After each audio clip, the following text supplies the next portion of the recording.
আসসালামু আলাইকুম বন্ধুরা। আজকে আমরা তোমাদের গণিত বইয়ের প্রথম অধ্যায়ের 10 নম্বর পৃষ্ঠা হতে সংখ্যা রেখা জানার চেষ্টা করব।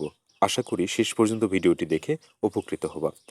আসলে সংখ্যা রেখা বলতে যেটা বোঝায় সেটা হলো, যদি আমরা একটা এভাবে রেখা আঁকি, তারপরে রেখার বিভিন্ন স্থানে আমরা যদি সংখ্যা স্থাপন করি, তাহলে এই রেখাকে তখন বলা হবে সংখ্যা রেখা।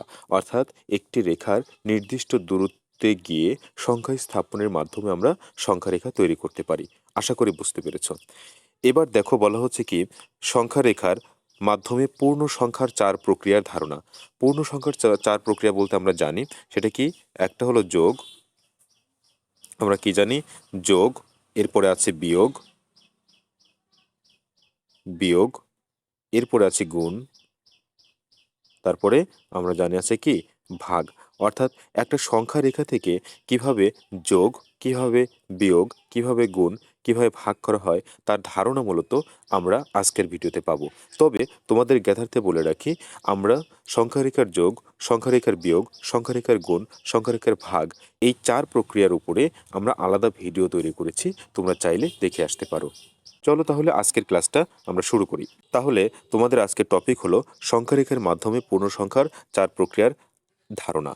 তাহলে ধারণাটাই এখানে আমরা ব্যাখ্যা করার চেষ্টা করছি।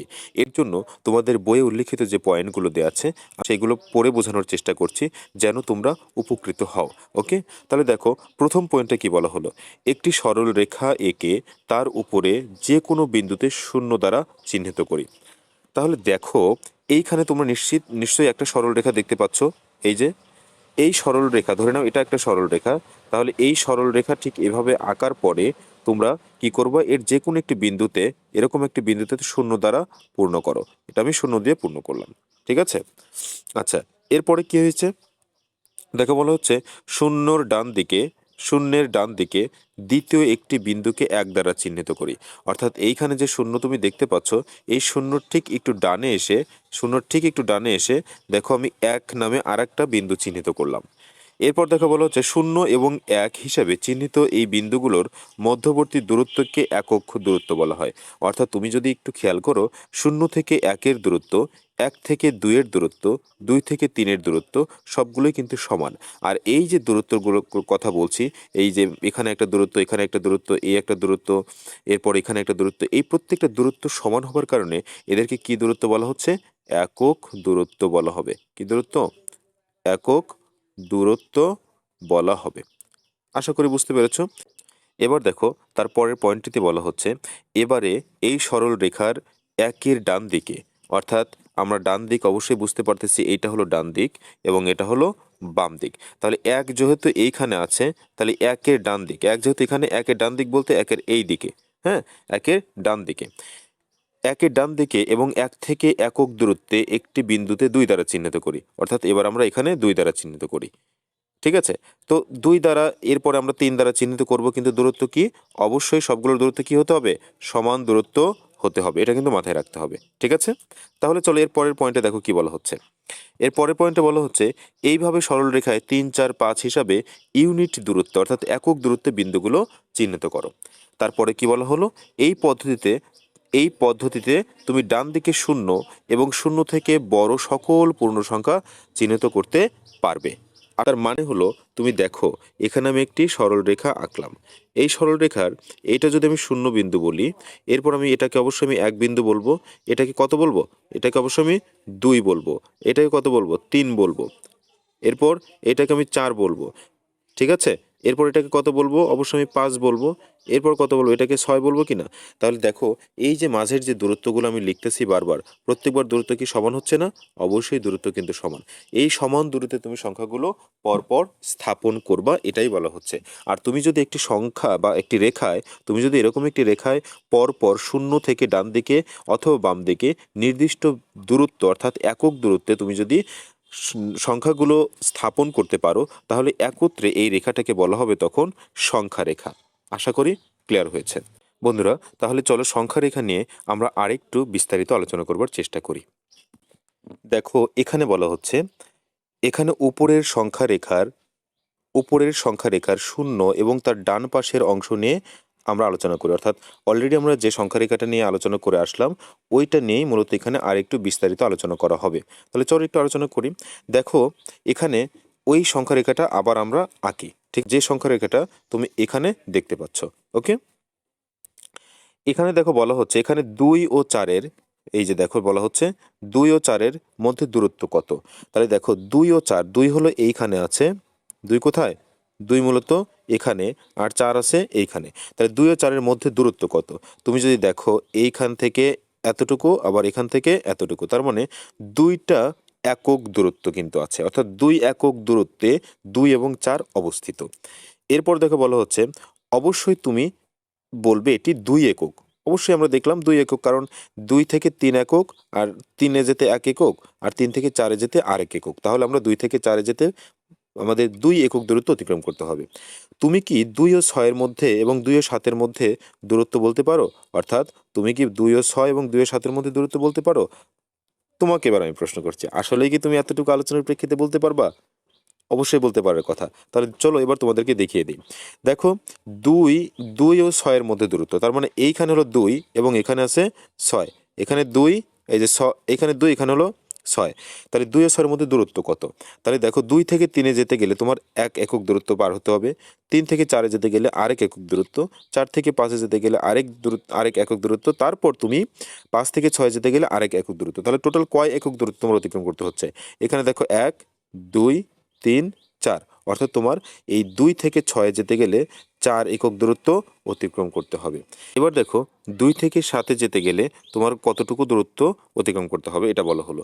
তাহলে আবার তুমি এখানে 2টা চিহ্নিত করে নাও এবং 7টাও চিহ্নিত করে নাও। তাহলে 2 থেকে 3-এ যেতে গেলে তোমার 1 একক, 3 থেকে 4-এ যেতে গেলে আরেক একক, 4 থেকে 5-এ যেতে গেলে আর 1 একক, 5 থেকে 6 যেতে গেলে 1 একক, এবং 6 থেকে 7 যেতে গেলে আর 1 একক। তার মানে টোটাল তোমার কয় একক দূরত্ব অতিক্রম করতে হলো?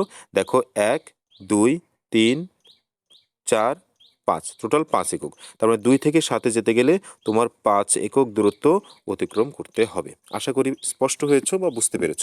চলো এর পরের পয়েন্টটা একটু দেখবার চেষ্টা করি। দেখো বলছে সংখ্যা রেখায় তুমি দেখতে পাবে যে 7 নম্বরটি 4-এর ডান দিকে রয়েছে। অবশ্যই সংখ্যা যত বড় হবে ততই সে ডান দিকে থাকবে।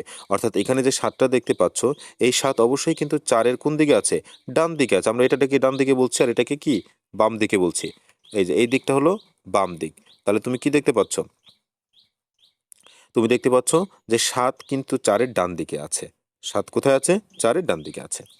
আচ্ছা, এই 7 নম্বরটি 4-এর চেয়ে বড়, অর্থাৎ 7 গ্রেটার দেন 4, 7 বড় 4।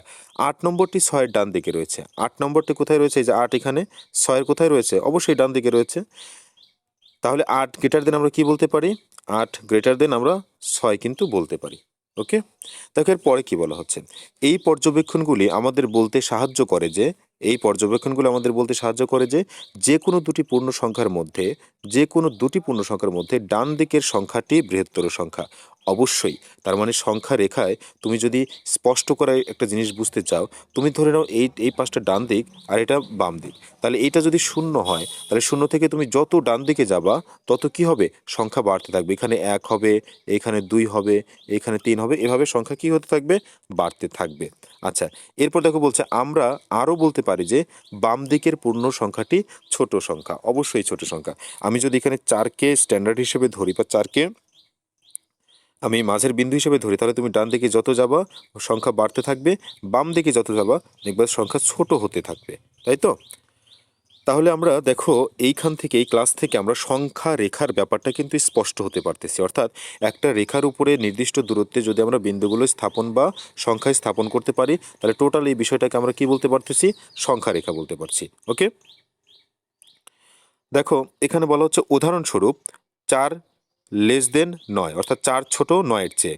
অবশ্যই দেখো 4 ছোট কার চেয়ে? এখানে যদি আরেকটা বিন্দু থাকে 9, তাহলে 9-এর চেয়ে ছোট কিনা? অবশ্যই ছোট। কেন ছোট? কারণ 9-এর চেয়ে বাম দিকে 4 রয়েছে। আচ্ছা, বাম দিকে 4 রয়েছে। একইভাবে 12 5-এর চেয়ে ছোট। অবশ্যই, তার মানে এখানে আমি যদি সংখ্যা রেখাটা আরও বাড়াতাম তাহলে এখানে 10 হতো, এরপর কত হতো? এখানে 12 হতো, তারপর এখানে 11 হতো, এরপর এখানে কত হতো? 12 হতো। তাহলে এই যে 12 বিন্দুটা অবশ্যই কার চেয়ে বড়? 5-এর চেয়ে বড়। কারণ হলো 5-এর ডান দিকে 12, আর 12-র চেয়ে ছোট হলো 5, কারণ 5 হলো 12-র বাম দিকে অবস্থিত।